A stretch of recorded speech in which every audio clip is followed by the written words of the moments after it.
Welcome to Fabric of Folklore. My name is Vanessa Rogers, and this is the podcast where we unravel the mysteries of folklore and uncover the why behind the folk tales, the music, and the art. And hopefully you come away today with a deeper understanding of the world around you and maybe some tidbits you can share at your dinner table. And if you want to continue the conversation, we have a Facebook group where you can do that. So definitely share what you think about the conversation that we've had today on our Facebook group. We've got a wonderful show today for you. Our guest is a trained cultural anthropologist, Nikki Aberquette, who, among other things, will be speaking to us about the epic Old English saga Beowulf and some exciting new theories, including the idea that the famous poem is less myth and more memory, the last and possibly only documented encounter between Homo sapien and Neanderthal. Nikki Aberquette has nearly 15 years of research and exploration into global folklore and mythology and biblical archaeology. She is an award-nominated author and loves to weave her research and social science expertise into her love of fantasy fiction. She's a lover of all things weird, unusual, and also fae. So welcome, Nikki. We're so glad to have you. So let's get started. And can you tell us a little bit about you and maybe your journey about how you decided to go into cultural anthropology? Yes, I'm one of those weirdos who decided that when I was a kid. I actually, one of my heroes, LeVar Burton, I blame him first and foremost because of Reading Rainbow. I was a 90s kid, and not only was I addicted to that show, but they would pull, or he would pull, I don't know who made the decisions, but somebody decided to pull a lot of global folklore as far as the books that were being read.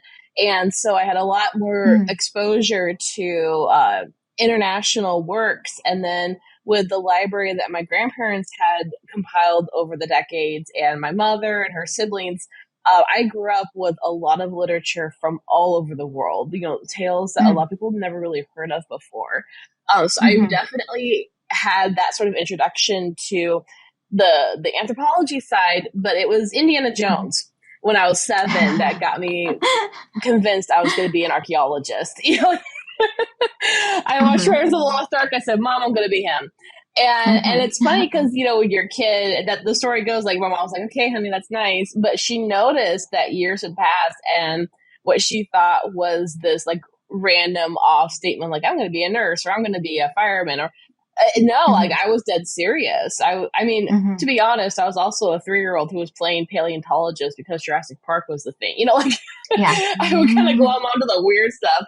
But no, by the time I got to high school, I was dead set on becoming an archaeologist. And I actually got into my dream college for my dream program, which was biblical archaeology. But their program required that I learn one of 2, which technically dead languages. And I chose the one that was closest to English, and I still failed it. So, so my advisor, my Kine Greek, I'm sorry, my Kine Greek, I can't even get the right guttural pronunciation, but my professor was like, you're learning and you're doing better, but you're still failing the class. Like, okay. So I was advised, hey, did you know that archaeology is actually just a branch of a larger field of study, which is anthropology? I'm like, actually, I didn't know that. And my professor who was advising me for that, he said, actually, I have really good colleagues who are amazing anthropologists who do study archaeology. They just didn't get it as the degree because they just couldn't pass the language requirements.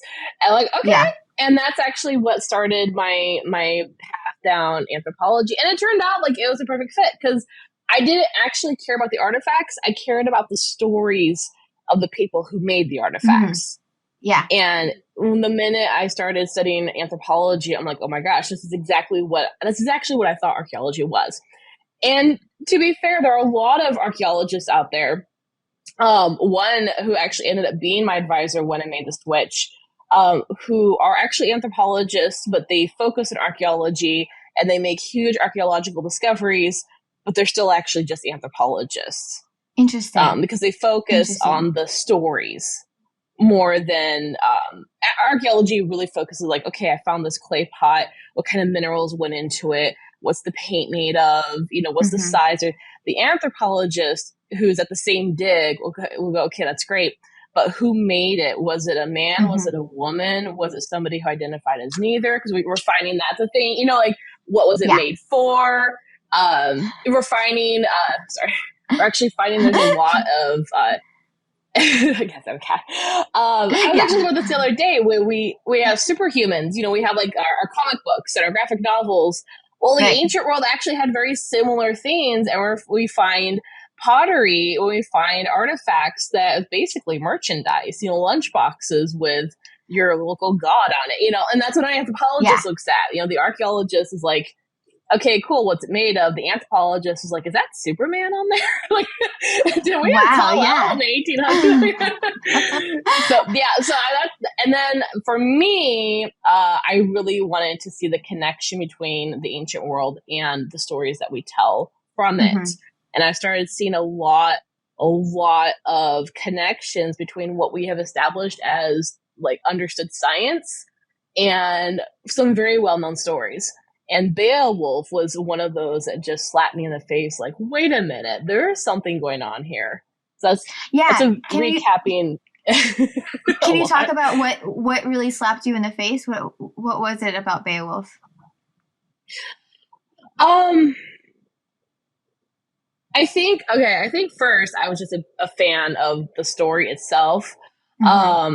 I'm trying to remember like how I even like became aware that it was a thing. Maybe it was the Gerard Butler film. I'm not sure. I'm a big movie buff. Can't tell.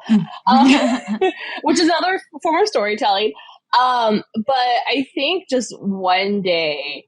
Oh, okay. So in Beowulf, towards the beginning, there's mentions. I think it's actually one of the first paragraphs. Actually, there's mentions of Beowulf and his kind, the orcs and the trolls and the just all the non-humans coming from the line of Cain.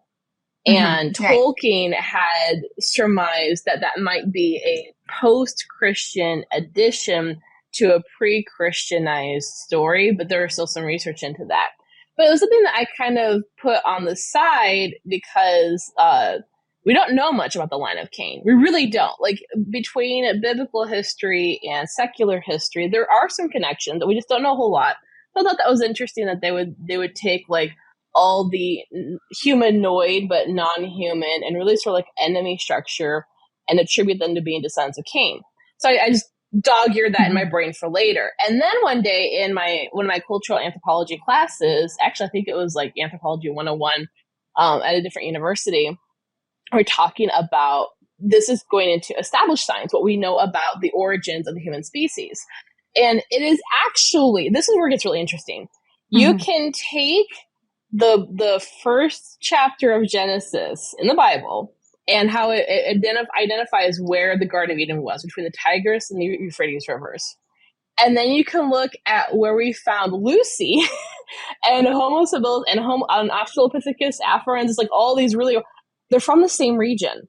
Right. They're from the exact same region in Northeast Africa, and which is between the Tigris and Euphrates rivers. And you count for erosion and, millennia. But we're looking at that. I'm like, well, that's interesting. Yeah. But what really caught my attention was when we were talking about in the human scientific record, there's a point in the early Homo history where things branch off. And where they identify that there's just like this family settlement, so to speak. And for one reason or another, at least one of them, if not two of them, but say at least one of them just suddenly just leaves. Yeah. And I'm sitting there in class. I'm like, well, there's a story about that happening. Right. What happened there? For a very tragic reason, he just kind of gets up and leaves. And we're following the archaeological, and again, this is the established science side, the pattern we're following where that wayward person goes, they actually go into Europe. The rest of the family, the genetic family, the rest of the family stays in the region, kind of goes over to the Mesopotamia, civilization, birds, et cetera, et cetera. But then this one guy goes all the way into Europe, and the last known record we have of his genetic mark is way northern Europe, up in Scandinavia. And oh wow, yeah, that's it's what far. we attribute. Yeah. And when that is the line of Neanderthal. And what's really interesting is that in Neanderthal record, I was sitting in class listening to this, and my brain is just like piecing together. In Neanderthal records that we're researching, they were never able to actually master agriculture. They were only hunter-gatherers. Mm-hmm. You could see there's evidence of them trying, but there's no evidence that they ever actually succeeded at growing their own food. That the agricultural attempts just were not happening. Mm-hmm. Which could I the story? Carry on. Yeah. I say, but like I said, which if you remember the story, or if you know the story, Cain was cursed that way. He was a farmer, and he was part of his curse was to look different in a way that people would know not to mess with him. And if you think about, there's possibility of that mark being a flat farm. But the big one being, you're going to wander the earth forever, and you'll never be able to grow anything ever again. Good luck with that.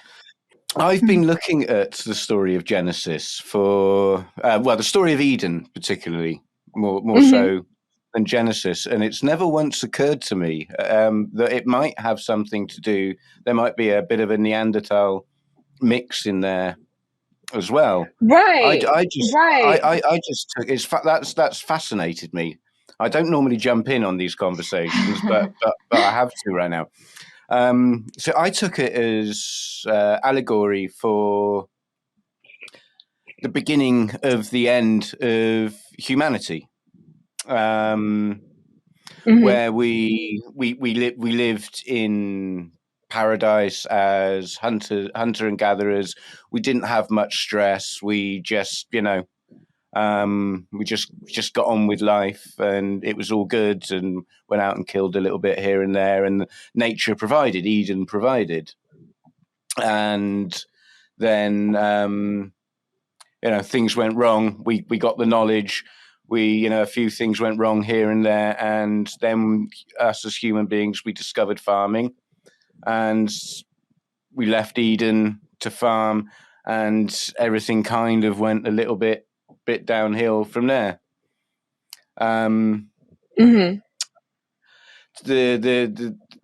Your take on it has I haven't quite processed it in my head just yet. I think that's very, very interesting. I think that's absolutely fascinating. So how would that? Go on, sorry. No, I'm just agreeing with you, because I was sitting there. You're asking me how I got into the whole Beowulf thing. This was all happening in my head in one class. I'm just watching him. Post a map of these records, and I'm like, but I know that story. Like I grew up on that story. Like we all know that story.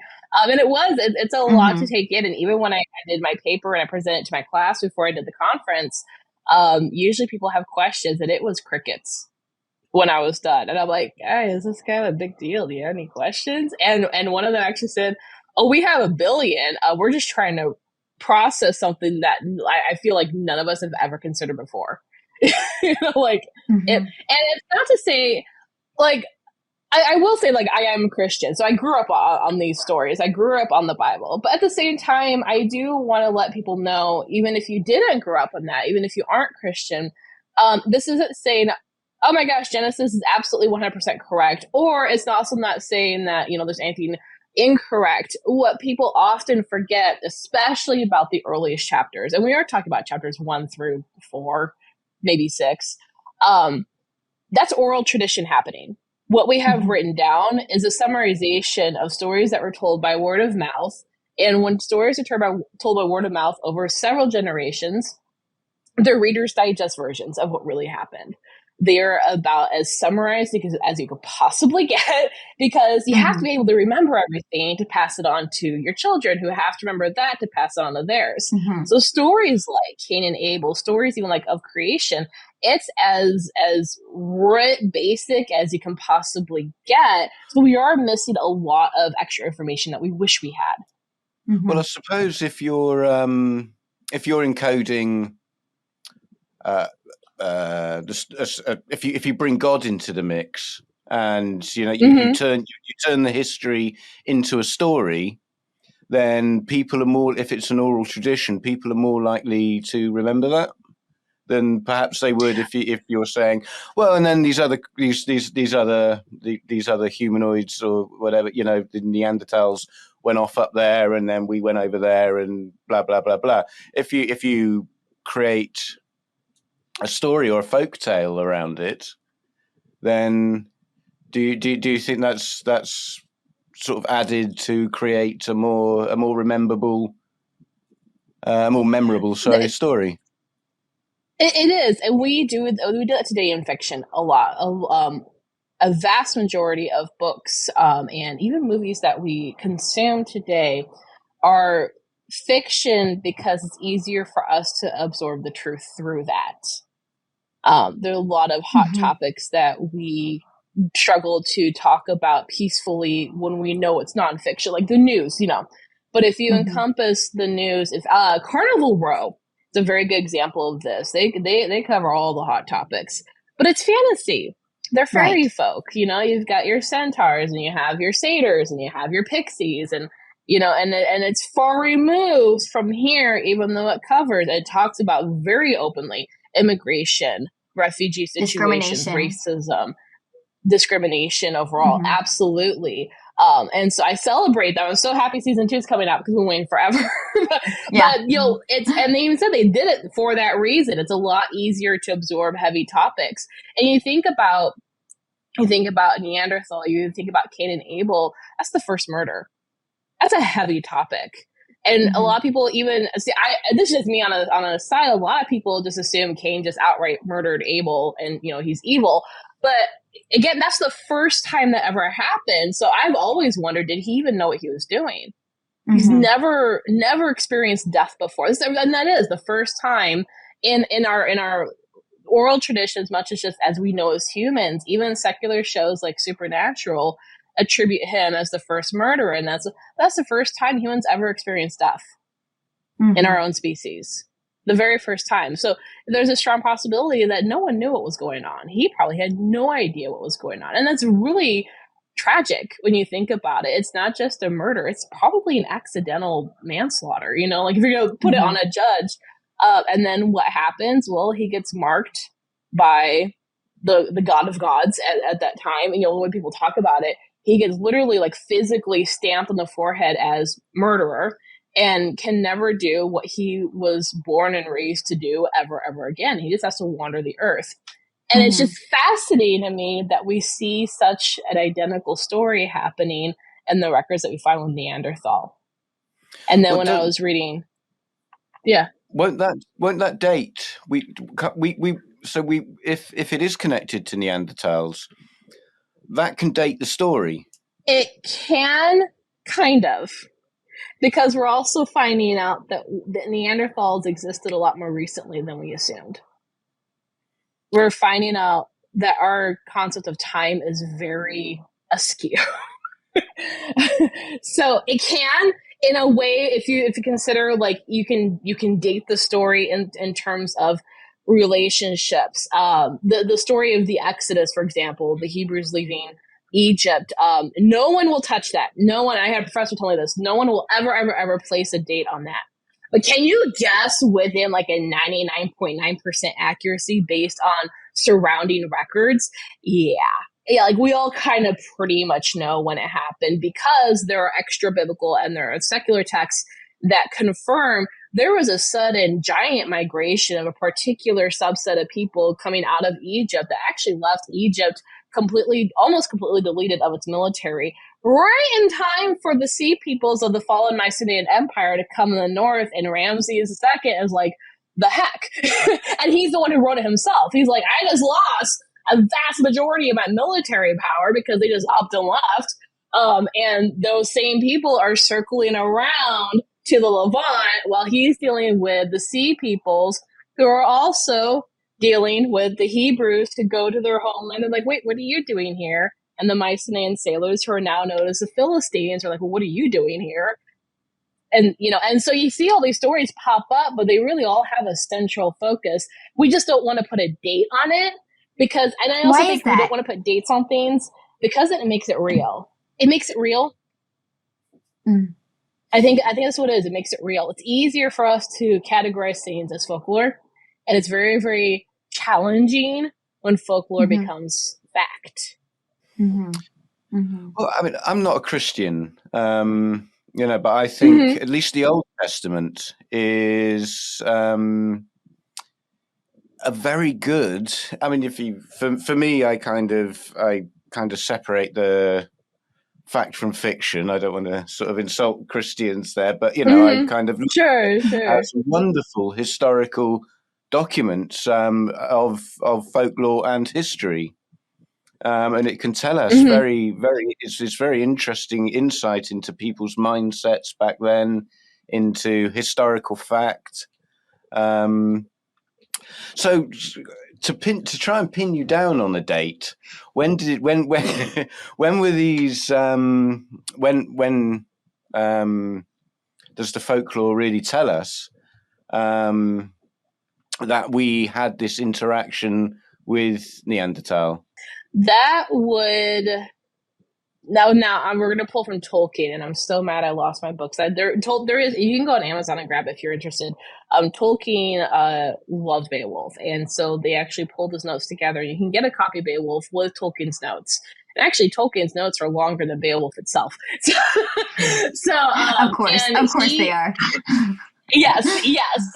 And they were fascinating. I love his spirit. I feel like if he was allowed today, we could have a really fun lunch. I feel like personalities would just mesh really well. Just based on the notes I was reading from him. And he was actually trying to figure that out too. Because when he was alive, we understood Neanderthal to be completely separate from Homo sapien, completely separate. And actually, up until the last couple of decades, we held on to that belief. And I'll get to that in a second because we found out something new. But he also was looking at pre-Christianized Scandinavian records and post-Christianized Scandinavian records and trying to pick out from the epic saga as we have it today what belongs where. For example, is this reference to the descendants of Cain? Is that something that got added to the story after the Christians came into the region?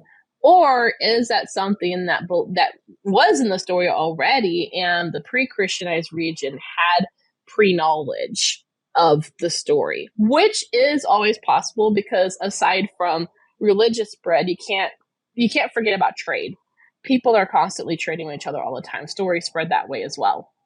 So he's trying to figure out, what belongs where. Now, it gets a little tricky because in Beowulf, there is actually a missionary, a monk with that. So you have, and I don't know if you've seen the animated, the CGI film, which is fantastic. Ray Winstone just nailed it. But John Malkovich actually plays a priest. So you have the Roman, I call it the Holy Roman Empire to differentiate between the spiritual side and the political side. You did have a politically Christian influence and presence there in the story itself. But again, trying to figure out, was that added in or was that actually literally part of what happened? And the reason why that's important is because how we date our calendars, you have BC, before Christ, and then this is during Tolkien's time, I should clarify. You had BC, before Christ, and you have 0 when Christ was born, and then everything after that is AD. And so trying to figure out what actually was part of the original story is also trying to figure out, okay, what's BC versus AD? Does that make sense? I don't know. So that's a lot of what Tolkien was trying to figure out. Now, with modern discoveries, what's been happening with our DNA testing is there's an actual project in Europe, and I cannot remember for the life of me what it's called. We're actually trying to test. There are people who still carry the Neanderthal gene. And they want to see how strong is it. Now, the strength of the Neanderthal gene in your system will tell you how recently were the Neanderthals here. And there were a couple people who had very strong Neanderthal genes at reaches unlike anything that was found before. I think that might actually be in the paper that I published. And that just blew everybody's mind because that's irrefutable proof that Neanderthal was here while Homo sapien was here. And for the DNA to exist means that There's intermingling. Stuff happened. Yes. And some skeletal reconstruction with like the facial reconstruction has kind of lent towards that refining just by going off like trying to reconstruct the tissue depths and all that. Neanderthal women are understood to have been actually quite beautiful. So we can definitely see things happening that way. How do we know that the women were beautiful? Like who says that? You can take the skeletal remains and you can by the bone structure kind of and then you look at like the diet, like were they mostly meat eaters, and you kind of get like a sense of the protein nutrition, so you can kind of get a sense of like the muscle and tissue, and then it's always a guess, but it's a pretty good guess. And yeah, when you get the finished result, typically the Neanderthal women, actually the pop star now actress Billie Piper, who I absolutely love. She was in Doctor Who, and she had Honey to the Bee like back in the late 90s. She holds a very, very strong resemblance to the Neanderthal women reconstruction that we have found in anthropology. You can probably put her next to one, and I don't know. I wondered this. Like, I watched Doctor Who, like the old seasons, and I'm like, does she know that she's basically a Neanderthal woman? And she's gorgeous. But if you want to think of like, yeah, like she's gorgeous, and she basically embodies what we have figured out Neanderthal women probably looked like on a regular basis. Yeah. And so it's easy to see that there would be some intermingling. But Beowulf is not about, well, it is about Neanderthal women, technically, but not in the bow chicka bow wow way. It's about an angry mother because her son was murdered. Right. Well, why don't you give us a recap of Beowulf for those of us who haven't read Beowulf since high school? Yes, or ever. I mean, a lot of people have never even heard of it. Beowulf is the oldest story in the English language, and we count it because it's also the oldest form of English language that we have on record. Language changes all the time. What we have today is just a conglomeration of many languages, but Beowulf was in old English. And it talks about a warrior. Well, actually, sorry, I am so sorry. Rewind. It talks about a problem Hrothgar, this Cain, is having because he built this huge hall, this huge party place, big venue for his warriors. And they all get brutally murdered, and in some variations devoured by a local monster who they call Grendel. And he's got a problem because he wants to have his venue. He wants to have his party house, but he also wants to have warriors, and he lost like most of them. So he's calling out for heroes. He's calling out for help. Beowulf is this. He's actually a prince. He's a son of a king, but he's kind of like an Aragorn. If you're thinking of like Lord of the Rings, where he knows he's technically a king, but he just kind of prefers to wander. That's Beowulf, right? So he goes, answers the call, and he does not get destroyed or murdered or eaten by Grendel. He actually, through a series of lots of fighting, what he does is he actually tells him to reopen the hall, reopen the party house, have a party. You know, the locals are like, "Are you crazy?" And Beowulf's like, "Yes, that's why I'm here." And they have the party, and Grendel comes in, wreaks havoc, tries to murder people, tries to eat them, and so they say. And Beowulf fights him, and actually Beowulf fights him naked because he wants it to be a fair fight. He's like, if I wear armor, if I have weapons, it's not a fair fight. Grendel is naked, so shall I be. And so he fights this guy naked, and in the fight, rips off Grendel's arm. Right. Yeah. And then he rips off Grendel's arm, and Grendel runs off into the hills, where he bleeds to death. He does not have, and when you say like, why does, he rips his arm off, other stories, when you think about it, the time, the region, and Grendel being Grendel, he's not going to the hospital, but he does go home, where we can assume, based on the text, that he bled to death in his mother's arms. Now, his mother, we thought Grendel was scary. His mother is 1,000 times far more terrifying, just on her own. But also now she's a very angry mother who's grieving the loss of her son. And she's causing problems, and people are finding out she's far more terrifying. But she tends to stick to the water, so she's not necessarily coming in and destroying the hull like her son did. But people are very much recognizing that we have a bigger problem. We thought there was one, there's actually two, and the second one's really bad. So Beowulf goes out to meet her in her cave dwelling, which is important to remember when we're talking about the archaeology side. He goes to meet her in her cave dwelling, and it actually describes in great detail what he finds there. And he finds the mourning that she has been doing for her son. And he realizes, like, oh wait, that was her son. Whoops. And he sees the missing arm, and he sees Grendel laying there. And Grendel has recently passed away. He can tell that this is a very recent death, and that's how we kind of figure out he bled to death. And he confronts the mother. Well, she confronts him. She nearly kills him, but then he gets the upper hand. Now, here's what's really interesting. There's no other witnesses. And I'm pointing this out because Tolkien pointed this out. There's no other witnesses. The only way anybody knows what happens inside there is from what Beowulf told them. But there's a shift in how Beowulf relays the story. He goes in looking for a monster. And in the last bits of prose, as he's leaving, he's not describing a monster as much as he's describing a grieving mother. And this creature he's battling becomes very humanized in the way the story is told. It's subtle, but it's there. And there's no actual proof he killed her. Because he comes back, he's actually missing his sword. As people ask him, like, well, where's your sword? He's like, oh, I lost it. I'm like, oh, so, where's her head? You said you were bringing her back. He's like, lost that too. Like, I'm surprised, but like they're asking him, like, so where's the proof that you killed her? He's like, oh, gosh darn it, the tide came in, and things had, chaos, battle, stuff like that. I'll just get a new sword, and she's done, she's gone, she's good.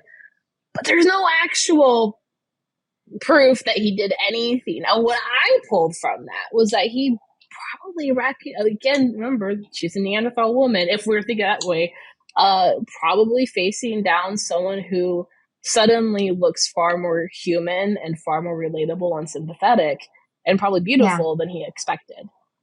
And that's really where the story shifts, and that's where the story ends. Grendel's dead, the place is saved, Beowulf's the hero. Don't know what happened to the mom, but we assume she's dead. Okay, and now why is Beowulf so famous? Why is it important to our history? Okay, so I'm like, how many movies can I quote in a single episode? Recently, and I think it was in 2020. I think it was during the pandemic, but I know it was Ray Fiennes was starring in it. The film The Dig that came out on Netflix, and it was pretty popular for a while. That is actually why. What was found at Sutton Hoo. So for centuries, literally centuries, we just assumed Beowulf was a really good bedtime story, folktale, part of linguistic history, that we're happy to preserve, but that was it. And then the dig happened, like literally happened, and Sutton Hoo was unearthed. The reason why this is important is because the artifacts found at Sutton Hoo matched the depictions of the funeral that Beowulf was emerging from at the very beginning of the epic saga.